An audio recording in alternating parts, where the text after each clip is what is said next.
Hello ಸ್ನೇಹಿತರೆ, welcome back to my channel Shobha gardening. ಇಲ್ಲಿ ನೋಡಿ ಸ್ನೇಹಿತರೆ, ಈ ಬ್ಯೂಟಿಫುಲ್ ಆದ ಪ್ಲಾಂಟ್ ಹೆಸರು ಪುಲ್ಕಾ ಡಾಟ್ ಅಂತ ಕರೀತಾರೆ. ಸೈಂಟಿಫಿಕ್ ನೇಮ್ ಐಫೋಸ್ಟಿಯಸ್ ಫೈಲೋಸ್ಟೇಶಿಯಾ ಅಂತ ಕರೀತಾರೆ. ಆಮೇಲೆ ಇದಕ್ಕೆ ಕೇರ್ ಹೆಂಗೆ ಅಂದರೆ, ಇಂಡೈರೆಕ್ಟ್ ಸನ್ಲೈಟಲ್ಲಿ ಇಡುವಂಥ ಗಿಡ.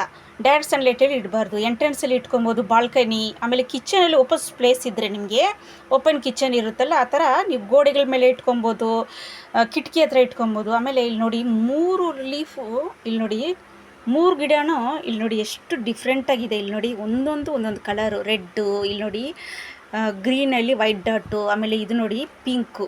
ಈ ಥರ ಫೋಲಿಯೇಜ್ ಲೀವ್ಸ್ ಇರೋ ಗಿಡ ಇದು.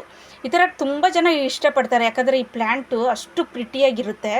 ಆಮೇಲೆ ಇದಕ್ಕೆ ನೀರು ದಿನ ಹಾಕಲೇಬೇಕು. ಹಾಕ್ದಿದ್ರೆ ಒಂದಿನ ನೀರು ಹಾಕ್ದಿದ್ರೂ ಪ್ರಾಬ್ಲಮ್ ಆಗುತ್ತೆ. ಯಾಕಂದರೆ ಇದಕ್ಕೆ ಡ್ರಾಮಾ ಕ್ವೀನ್ ಅಂತ ಕರೀತಾರೆ. ಯಾಕಂದರೆ ನೀರು ಹಾಕಿಲ್ಲದ್ರೆ ಫುಲ್ ಮಳ್ಕೊಂಡ್ಬಿಡ್ತಾರೆ ಇವರು. ಮತ್ತೆ ನೀರು ಹಾಕಿದ್ಮೇಲೆ ಮತ್ತೆ ಎದ್ದೊಳ್ತಾರೆ. ಅದಕ್ಕೆ ಡ್ರಾಮಾ ಕ್ವೀನ್ ಅಂತ ಕರೀತಾರೆ. ಓಕೆ ಸ್ನೇಹಿತರೆ, ಈ ಗಿಡಗಳನ್ನ ನಿಮ್ಗೆ